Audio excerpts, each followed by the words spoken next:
this condensed version of the text, Viveka Chudamani, and we have completed 19 verses.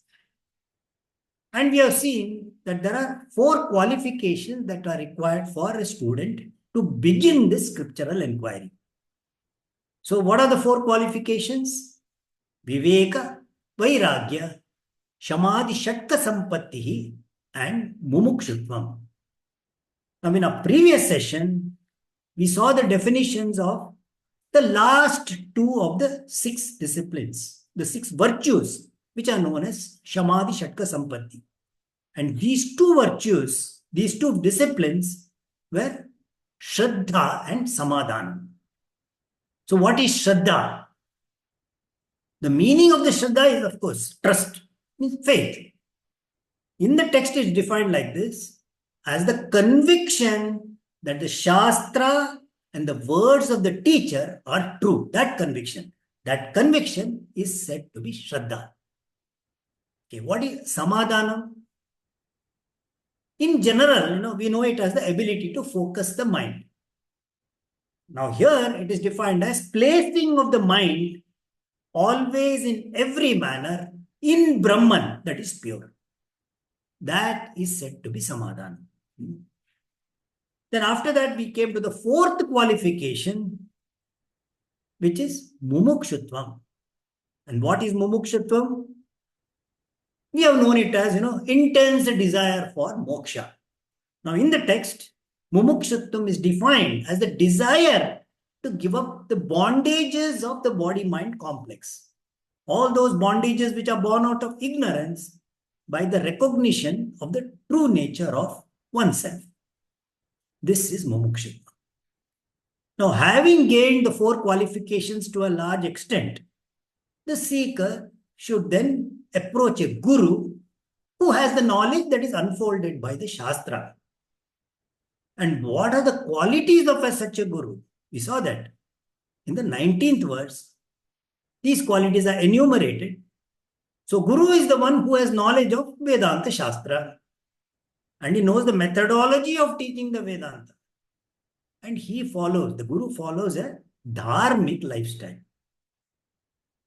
And he is free from all the binding desires. And he is a knower of Brahman. He is a jnani. His mind is resolved in the knowledge of Brahman. His mind is calm. Calm like the smoldering embers with no more fuel. That's how it is defined. That's how it's compared. The mind is calm. And he is an ocean of compassion with no motive whatsoever. He is a helpful friend of those who seek his help. These are the qualities of such a guru whom you should go to. And what do you do upon going to him? That is in the next verse, which we will see now, verse 20. Tamaradya gurum bhaktya prahpa prashraya sevanaihi prasannam tamanuprapya priche jnatavyamatmanaha. Verse 20. See, in Shankaracharya's time, at the time when this text was written by him, there was a certain common practice that was followed. When a spiritual seeker comes to a Gurukula to study under the Guru as a Shishya. And what was that common practice? It is like this. The scriptural seeker, the seeker enters the Gurukulam and meets the Guru. But the Guru does not start teaching immediately. The Shishya also does not ask for the teaching straight away, because the Shishya has to first perform service in the Gurukula. He has to stay in the Gurukula. And the Guru allocates routine tasks to the Shishya in the Gurukula. He has to do these tasks. So he stays in the Gurukula for many days and undertakes tasks in the maintenance of the Gurukula. And the Shishya, assess the Guru in many ways, in all his activities. He serves the Guru. And in doing so, what happens? The Guru and the Shishya, they assess and they observe each other. They develop a relationship with one another. And this happens over some time till a day comes when the Guru decides to teach him. Now, this is the context of the verse. So, having come to the Gurukula, the Shishya, Tam Gurum Bhaktya Aradhya, worshipping the Guru with devotion. Worshipping here means serving the Guru with proper attitude and reverence. And Prahva Prashraya Sevanaihi. Prahva in this context means Prahvi Bhava, bending forward as an expression of reverence. We can take it as doing namaskara. What does it mean? It means that the Shishya's body language is that of reverence during his stay in the Gurukula. That's what it means. And Prashraya, what is Prashraya? Respectful, reverential, courteous behavior, arising out of deep admiration, love. So it is such a behavior that the Shishya displays. Sevanaihi means different ways of service. So the Shishya performs different types of service with a body language and a behavior that arises out of reverence. Now, the Shishya serves the Guru with some understanding. He has a firm understanding that the Guru embodies and represents the Shastra. Shastra which has come from the Lord. And he knows that, self-knowledge that he seeks can only be gained by the sacred Shastra, which only the Guru can guide him through. So with this mind, the Shishya serves the Guru. Now what happens? By doing this, his Shraddha and his Bhakti, they intensify further. The service, it gets rid of all the, intellectual arrogance that the Shishya might have. So, with such a devoted service, what then happens? Prasannam tam anuprapya. So, having pleased him and approaching him, approaching him. So, after serving the Guru for some time, which may be days or weeks, the Shishya approaches the Guru who is pleased with him. So, the Guru is pleased with the character and behavior of the Shishya. And the Guru has assessed the Shishya and found him to be a sincere spiritual seeker. Now the Guru has arrived at the conclusion, what conclusion? That for the Shishya, Vedanta is not a passing hobby. No, he has not treated this Gurukula as some time pass. This Guru has seen that the Shishya has not regarded the Guru as the Gurukula as a holiday retreat. No. Serious. So the sincerity of the student is appreciated by the Guru. So on seeing such a sincere student, the Guru is very happy. The Guru takes this as an opportunity for him to share the knowledge with a worthy student. So that's why he's happy. And for a Guru, what happens? Teaching a sincere student is a form of worship of his own Guru. That's what it is. So he's very much pleased. So what should a Shishya do next? Prichet jnatavyam atmanaha. He should ask what he wants to know. The Shishya should ask. It may be Brahman that the Shishya wants to know, or he may call it Atma, or reality, or his true nature. Yes. Whatever it is, the Shishya should ask this of the Guru. Now, the next verse gives how the Shishya asks. So the next verse means verse 21 up till the verse 104. This is in the form of a dialogue between Shishya and the Guru.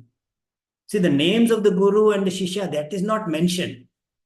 We just refer it as Guru and Shishya, or teacher and student. Teacher and disciple. Okay. Now, the entire Vedantic teaching is presented in these verses in the form of a dialogue. So, what does the Shishya ask the Guru? Verse 21. Shishya Uvacha, the disciple said, Durvara samsara davagni taptam dodu yamanam duradrishtavataihi bhitam prapannam परिपाहि मृत्योः शरण्यमन्यं यदहं न जाने. So the Shishya first explains the situation that he is in. He seeks protection from the Guru. So it is not a physical protection that he seeks, no. He seeks protection from all his fears and all his insecurities. So he says, Paripahi, protect me. And Prapannam, Prapannam, who has sought refuge. Protect me, who has sought refuge from this situation. And Durvara Samsara Davagni Taptam. Dava Agni, Dava means what? Forest. Davagni, forest, fire. Durvara, which cannot be put out, cannot be extinguished. So, Durvara Samsara Davagni Taptam means who is scorched by the forest fire of samsara, which cannot be put out. Unextinguishable. Okay. The Shishya, he wants freedom from samsara, which is intensely experiencing like a forest fire. He presents the intensity of samsara by, he is going through by what? By comparing it with a raging forest fire, scorching forest fire. So what do we see here? The disciple knows about samsara, even though he has still yet to start scriptural study. He has not studied the scriptures.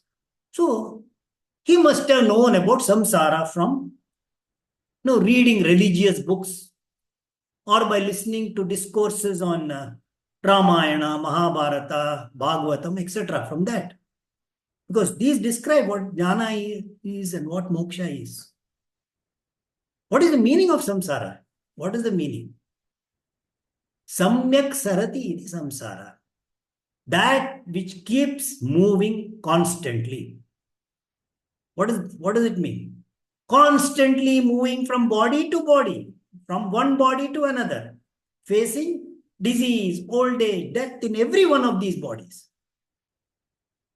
What is the result? Punarapi jananam, punarapi maranam. Repeated cycle of birth and death. That is what samsara is about. And the Shishya knows, that samsara is the cause of his active, all these anxiety, fear, tension and worry, insecurity. That is the cause. He knows it.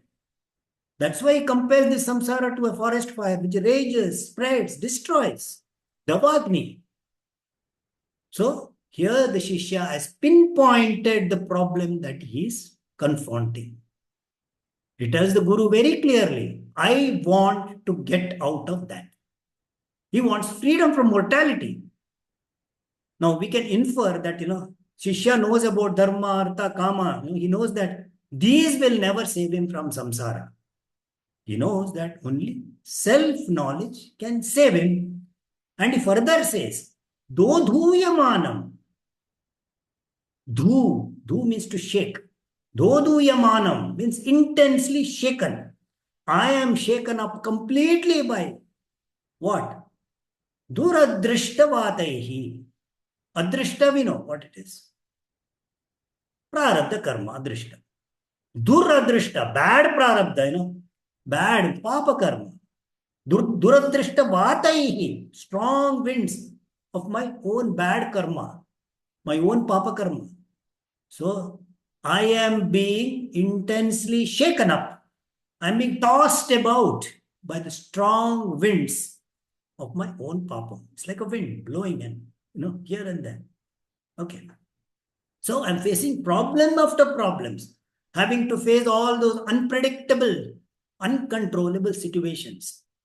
And Bhitam Mrityoho, who is frightened of death, means I'm frightened of my own mortality. So may you save me.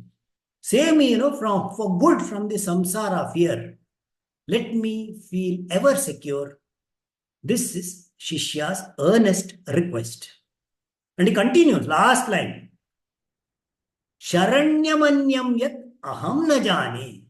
Yat aham, because I, anyam sharanyam na jane. Another refuge I do not know. Because I do not know of any other refuge. No other refuge but you. To sum up, the Shishya says, O Guru, other pursuits like dharma, artha, kama have not been able to put out, this raging fire of samsara, which is scorching me. I know that only self-knowledge can put out this fire. Help me with this knowledge. I seek no other refuge other than you. Paripahi, protect me. So in this manner, the disciple expresses utter helplessness and surrenders to the Guru. The disciple continues in the next verse as well. Verse 22. Shanta mahanto nivashanti santaha vasanta vallokahitam charantaha tirna swayam bhiva bhavarnamam janan ahe tutanyana pitarayantaha. So here the disciple shows his admiration for all the saintly gurus of the world who are jnanis. By this, he shows his admiration for his own guru. He admires his guru, who is one among these saintly gurus of the world. So, mahantaha santaha nivasanti. Such great saintly people do live. The great acharyas, the noble jnanis, live in this holy land. They are ever ready, ever available to give the knowledge without seeking anything in return. Just because it is precious knowledge, they are not going to exploit that situation to make money. They don't seek any money from their disciples. Such are these jnanis, these gurus. And shantaha, composed. They are the embodiments of peace and joy. And lokahitam charantaha, moving about, doing good to the people. They do good by taking care of the spiritual well-being of the entire humanity. Because they have gained Jivan Mukti. They are liberated, while living. They have no more goals to attain. So with Jivan Mukti, they have attained all the goals of life. Now let us look at a story to understand this, Okay, story. So the setting of this story is more than a couple of decades ago. Okay. So there is a company executive who visits another city on official work.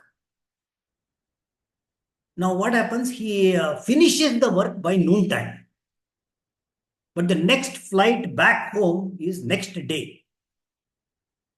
See, in the current time, executives have mobile phones, laptops and all these. But this executive in those times, he does not have any of these. He cannot do any official work. So he is free. He's free till the next day. So he does, whatever he chooses to do for the rest of the day. Relaxed. He's in a very relaxed manner. So in the same way, a jnani, having gained mukti, is free for the rest of his life.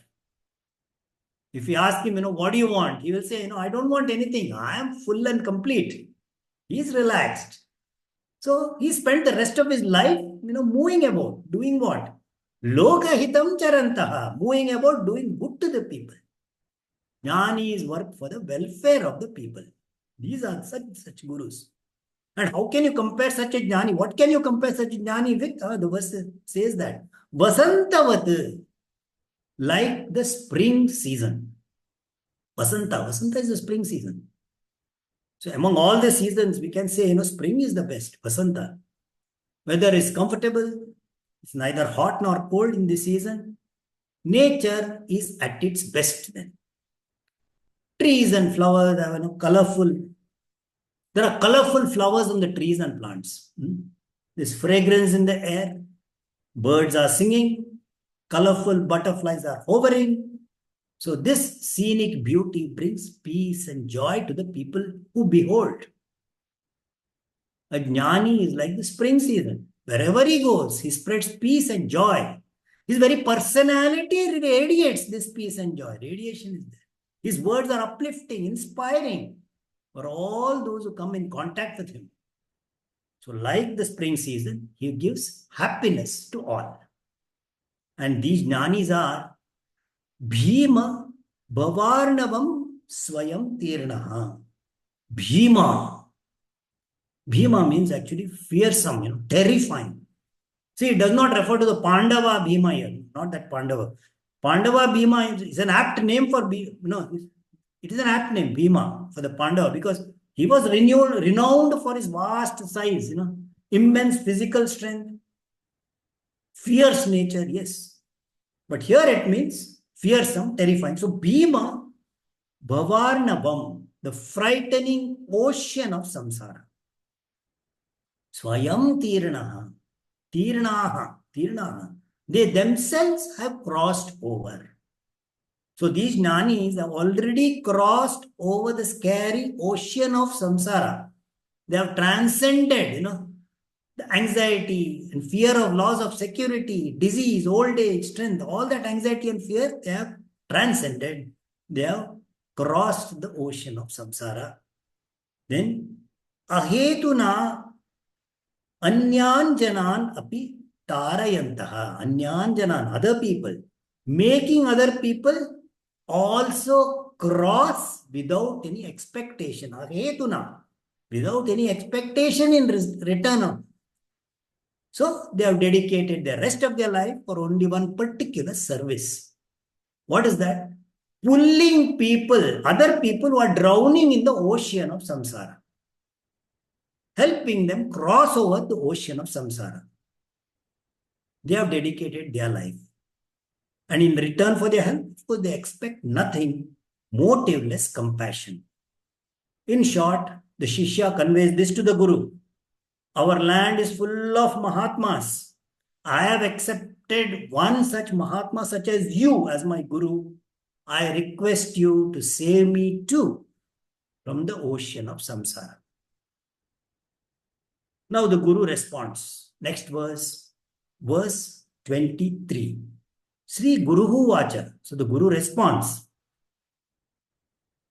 Ma bhaishta vidvam stavanastyapayah samsara sindhostaradestupayah yenaiva yata yatayosya param tameva margam tava nirdishami. Vidwan ma bhaishta. O learned one, do not be afraid. And the teacher addresses the student as Vidwan, learned one who knows, Vidwan. Now the student has not yet started to learn the Shastra, but here is calling him Vidwan. It seems incorrect. But then, the student is well informed. He has understood, at least self-knowledge is the way to gain liberation from samsara. He has understood that. And he has got all the qualifications required to start scriptural study, start gaining the knowledge. That is why the teacher calls him Vidwan. Of course, he is addressing the student to give him a lot of motivation. Of course, he is motivated by saying, when he hears Vidwan, and further reassurance. What is it? Do not be afraid. So the words of the Guru would have given the student a great relief. It shows that the Guru has accepted him as a student. Acceptance, yes. And the Guru continues. Tava apayaha nasti. There is no more danger for you. No danger. Samsara sindho tarane upayaha asti. There is a means for crossing the ocean of samsara. There is a means. Now, samsara, ocean. Why is it compared to an ocean?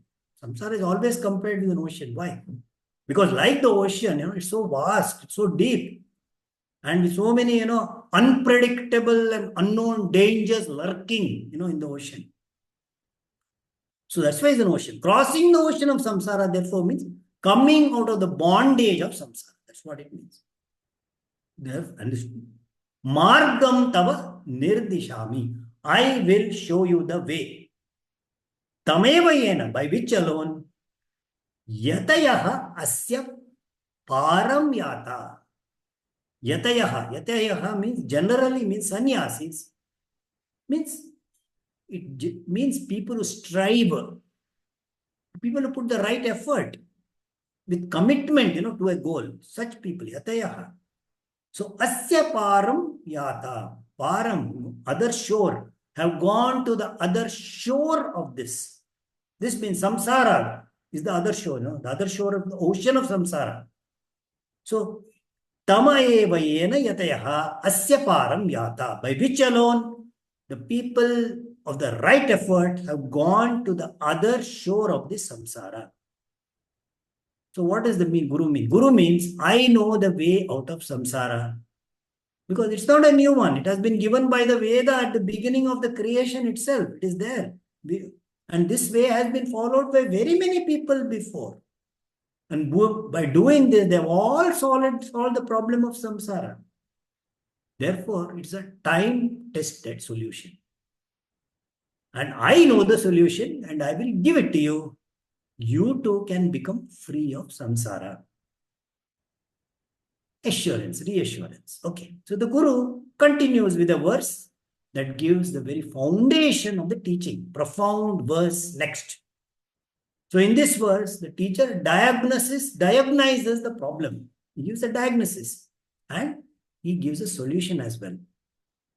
The solution is elaborated in all the verses after that verse. Verse 24. Ajnana-yogat paramatmanastva hyanatma-bandhas tata eva samsritihi tayor viveko dita-bodhavannihi ajnana-karyam pradahet samulam. Paramatmanastva means paramatmanah tava, for you who is Paramatma. Who are Paramatma? So here the Guru refers to the disciple as Paramatma. But then this is what the Shastra also says. You are conscious being. You are Paramatma. Parama-atma. You are that. So here Param, does not really mean supreme here. It's more like it means limitless Param. Limitless. Space-wise, time-wise, object-wise. Now, this is quite different from what you regard yourself to be, because you regard yourself as a limited being. In fact, every object in the universe, including your own body-mind complex, is limited. Space-wise, time-wise, and object-wise, limited. See, space-wise, you see yourself as limited.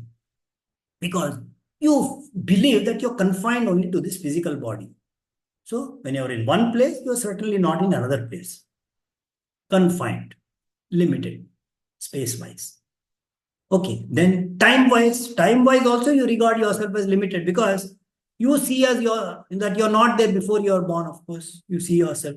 You see yourself as not being there after your death also. And even by living, you are not of the same form that you were many years ago. Your form changes, constantly. So limited.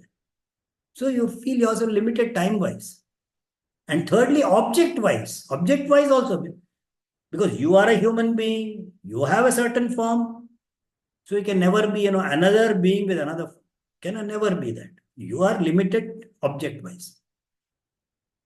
So you consider yourself to be limited because, why? Because you identify yourself with body mind complex, which is the anatma. You have misunderstood what I is. This misunderstood I is called jivatma. So however, parama, limitless, space-wise, time-wise, object-wise. So paramatma as paramatma, no form, not subject to any change, and is all that is there. So Guru tells the student, you are that Paramatma. You are the limitless one. However, for you, what is it? He anatma bandhaha. Indeed, there is bondage with anatma.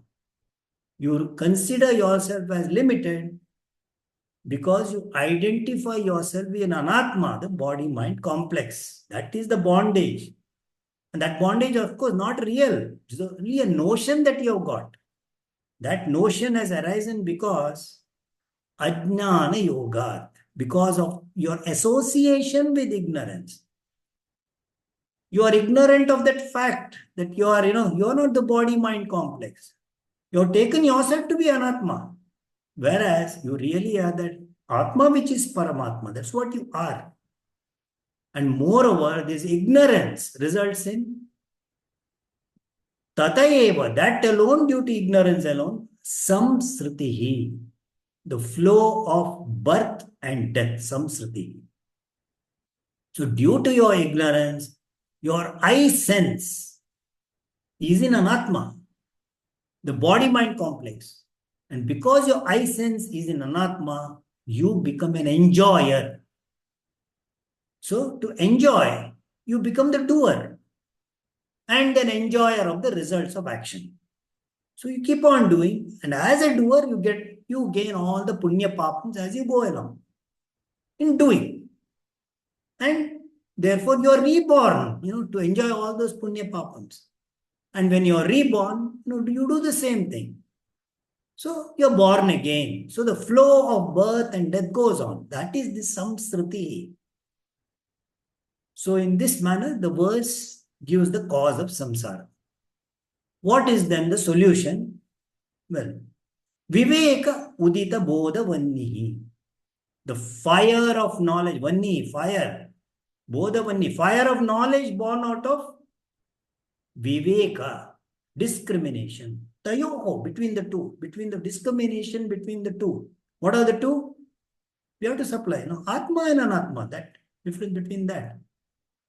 Ajnana karyam pradahet, pradahet, burn, would burn away the effects of ignorance, ajnana. Samulam, mula, along with the root cause, samulam. So the fire of knowledge, born of discrimination between Atma and Anatma, would burn away the effects of ignorance along with the root cause. Now, this discrimination between Atma and Anatma is the process of self-enquiry. Self-enquiry that results in self-knowledge. Now, this self-knowledge is compared to fire here, Vanni. What is it called? Yeah. Vanni, fire. So, self-knowledge is compared to fire. Now, it can be compared to fire from two different angles. First angle, fire being luminous, in the form of light, it removes darkness. So, similarly, knowledge removes the darkness of ignorance. One. Secondly, fire burns down everything. It destroys everything.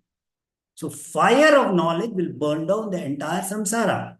Not just the samsara, it burns out all the karmas. So, Atmajnanam, self-knowledge, destroys the punyam and papam. All the sanchita papam and agami papam. And so, thus, self-knowledge like fire will dispel the darkness of ignorance. And it will destroy our problems, it will burn away the problems called samsara. And in the Bhagavad Gita also, we see that in the 4th chapter. Eteidamsi samiddognihi bhasmasat kurute Arjuna jnanagni sarvakarmani bhasmasat kurute tata. Meaning, just as a well-lighted fire destroys, reduces wood to ashes. O Arjuna, so too, the fire of knowledge reduces all results of action to ashes. That is the power of the fire of knowledge. And this knowledge does not come to you without Viveka. It does not, the knowledge does not flash suddenly when you're just sitting or when you're just meditating. It doesn't flash that way. You have to recognize your true nature as a fact. You have to claim your true nature as you. And that happens only when the pramana is used. In the light of the pramana, your self-ignorance disappears. And along with that, all that bondage. Now, what is meant is that fire of knowledge totally destroys the effects of ignorance along with the root cause. So now we have to stop here and let us recap what we have seen today. So, in order to gain knowledge of Brahman through the scriptures, the seeker approaches a guru. The seeker then serves the guru with an attitude of reverence. And seeing the disciple's sincerity, the guru is pleased. The Shishya then asks the guru what he wants to know. The Shishya says, "Oh Guru, I am scorched by the fire of samsara. All my pursuits, dharma, artha, kama, they have not been able to put out this fire. So, and I have come to know that this fire can only be put out by self-knowledge. So help me with this knowledge. I seek no other refuge other than you. Paripahi, protect me." The Shishya then praises all gurus, which includes the guru that he is addressing by saying, "See, our land is full of Mahatmas. I have accepted one such Mahatma as you, as my guru. I request you to save me too from the ocean of samsara." Now the Guru says, "I know a way out of samsara. It is not a new one. It has been given by the Veda. It's been there right from the beginning of creation itself, through the Veda. And this way, has been followed by many people. By doing this, all of them have solved the samsara problem. Therefore, it's a time-tested solution, proven. I know the solution. I will give it to you. You too can become free of samsara." So, and the Guru continues. He says, "You are the limitless self. Limitless. But there is a bondage with anatma for you due to your association with ignorance. Samsara is the result of this. The fire of knowledge will burn away the effects of ignorance along with the root cause." So these are the words of the Guru. And the words of the Guru, what happens? It prompts the student to ask more questions. That we will see in our next session. Hari Om. Hari Om, Ganeshji. Hari Om. Good to have this session. Hari Om, Hari Om. We'll go around. There are only few people. We'll quickly go around. Start with you, Ramanathimbir. Thoughts from your side. You're on mute.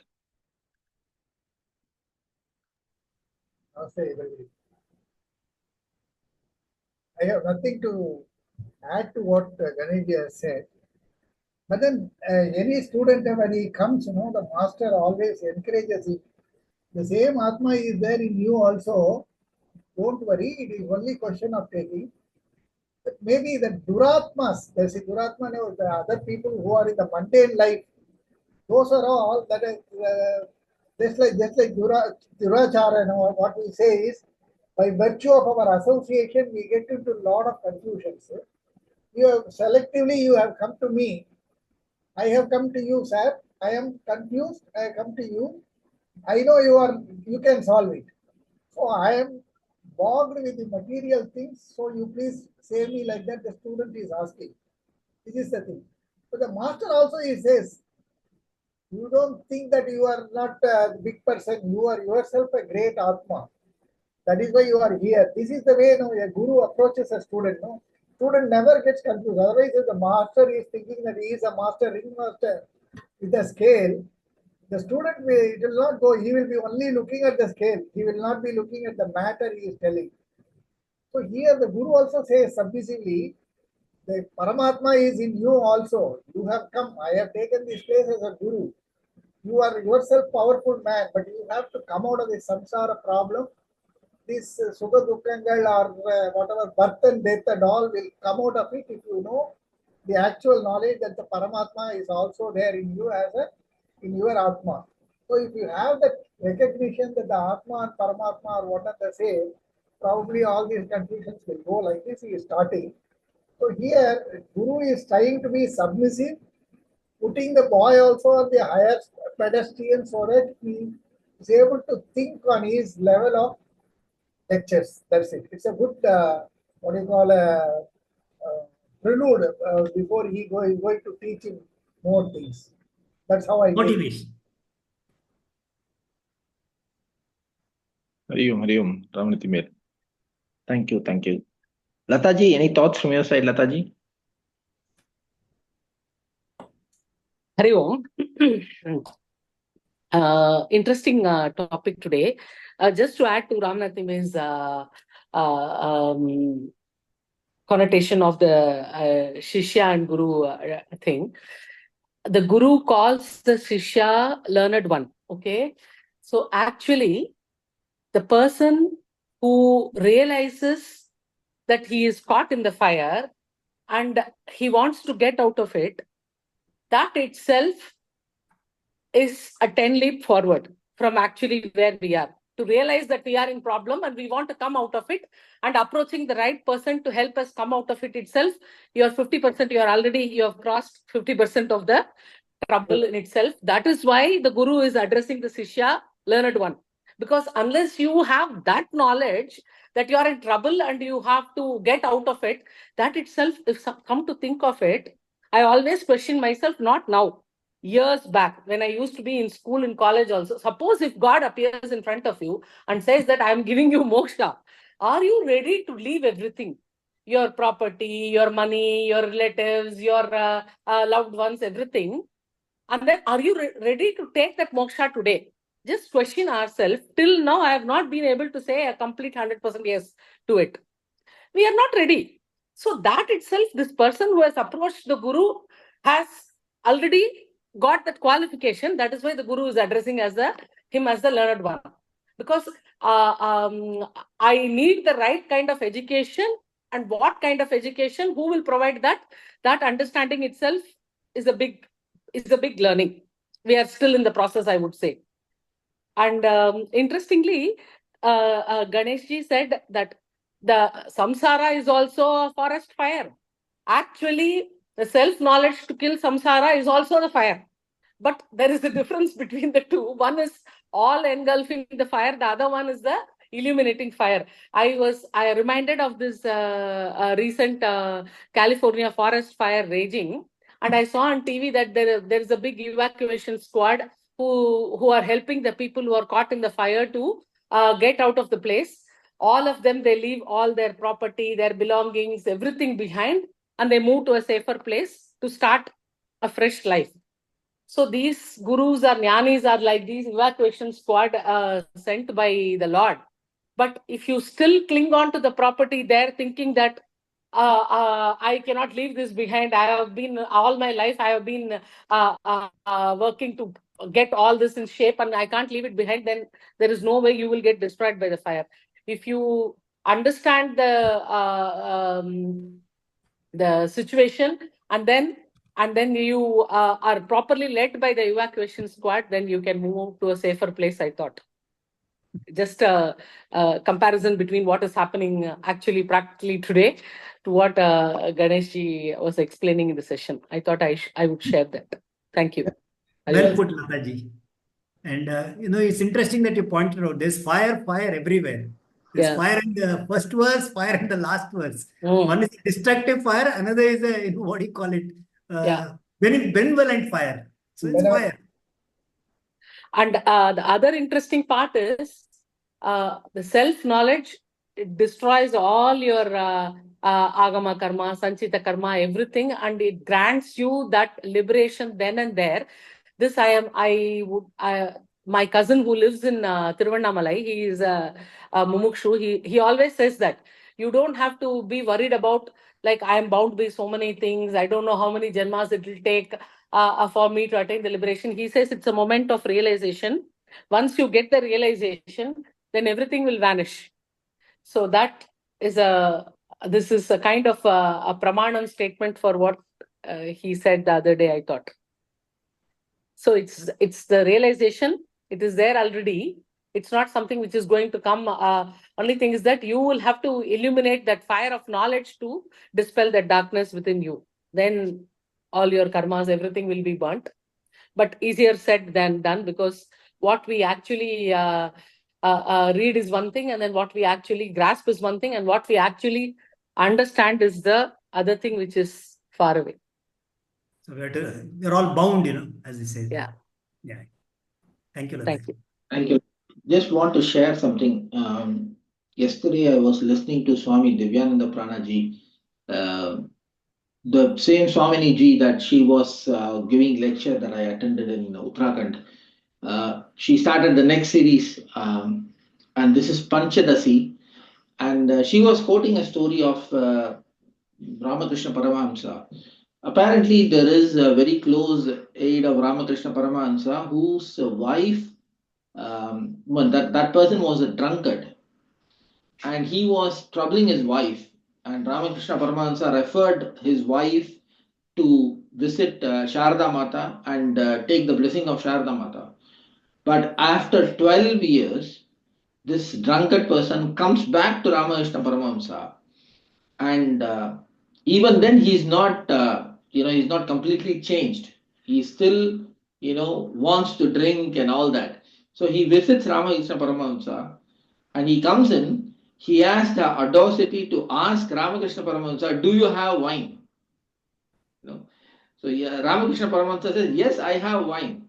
"Oh, is it good? Is it a Vilayati one?" He's asking. So he says, "Yes, it is even sweeter than that." "What is that? Can you give me one? Is it in your trunk or somewhere?"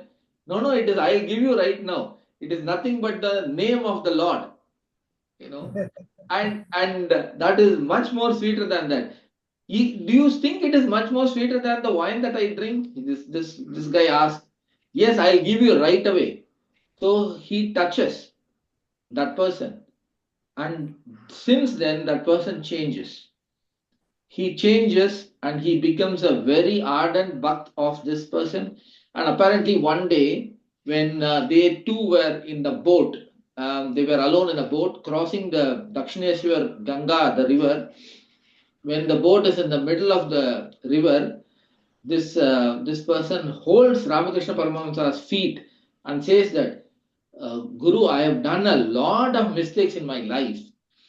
I remember when you said Samsara Sagara, the first sloka when you chanted, it reminded me of that. I did a lot of mistakes in my life. You need to help me to cross this ocean.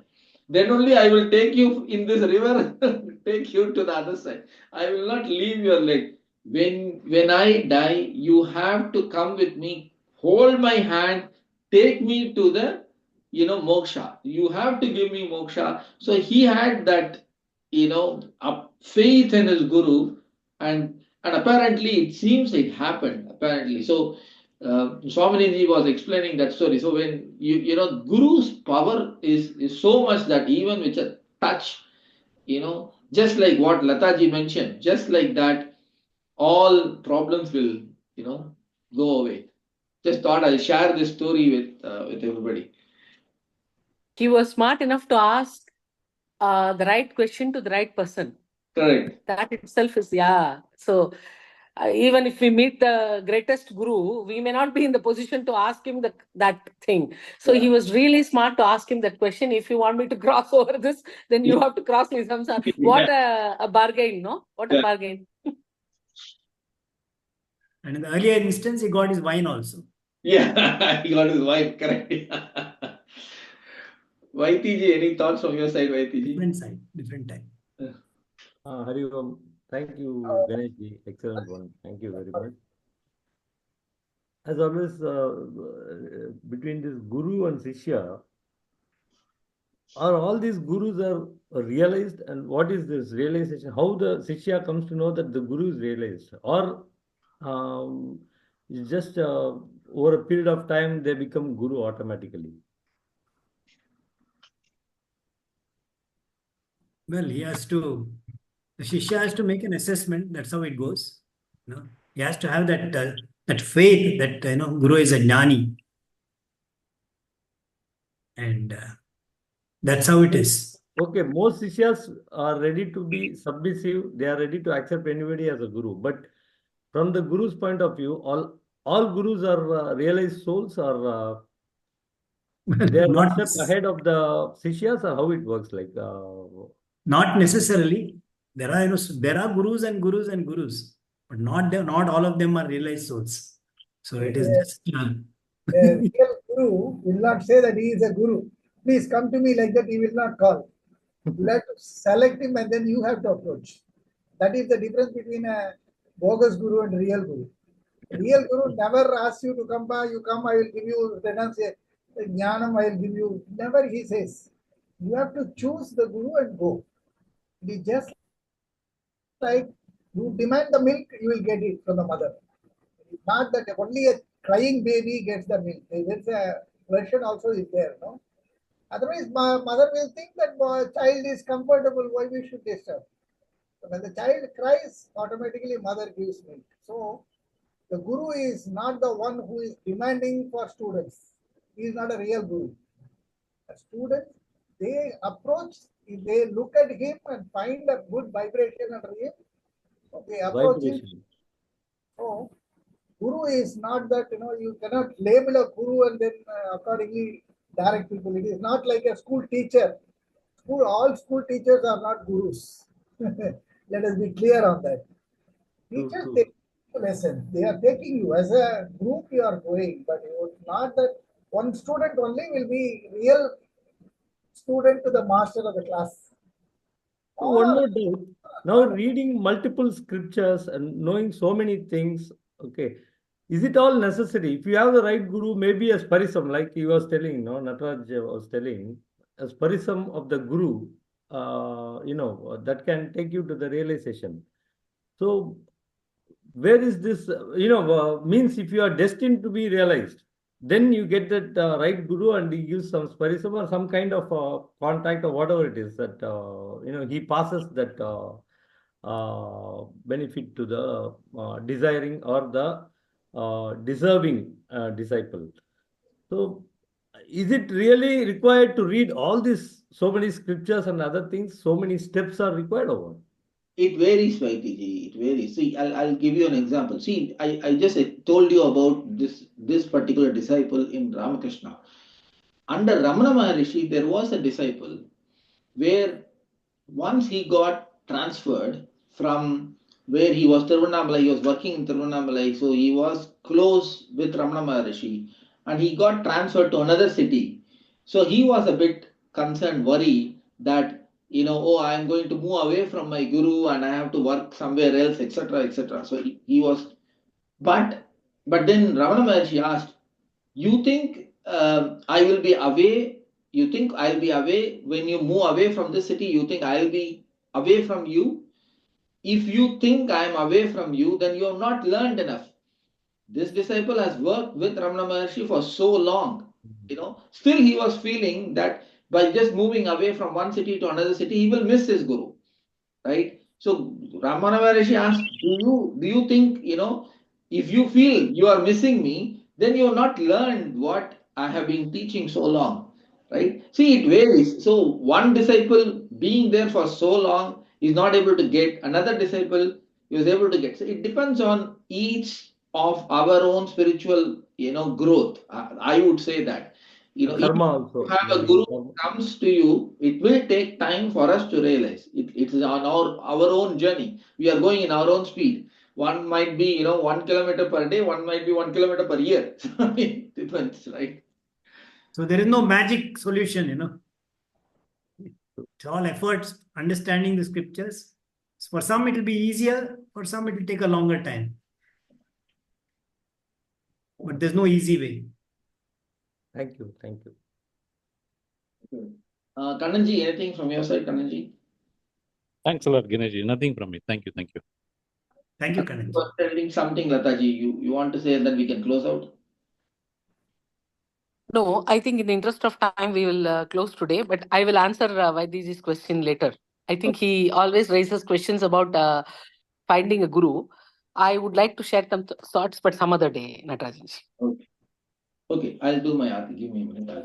You wanted to announce something, tomorrow's session. Yeah, I send out a message to everybody. So tomorrow we don't have the satsang, but we will instead Sunday morning we'll have the satsang at our house. Swamini Brahma Prajnananda is visiting, so please come in person, and I will also try and get a Zoom link possible. I need to check with Swamini ji, and then I'll get a Zoom link on that. But I'll do that. Okay, I'll send an announcement in the group. Yeah, let me do Arthi.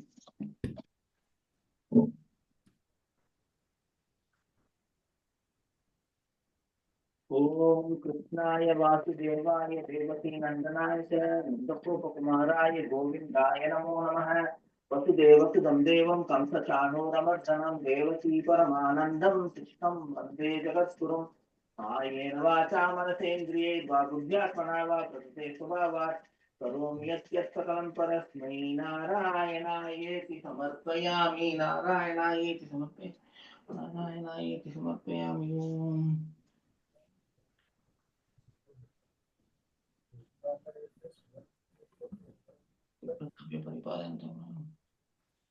पूर्णमदः पूर्णमिदं पूर्णात् पूर्णमुदच्यते पूर्णस्य पूर्णमादाय पूर्णमेवावशिष्यते हरि ओम everybody Hari Om Thank you. Hari Om Satsangis. I'll send out the message. Yeah. Hari Om. Hari Om.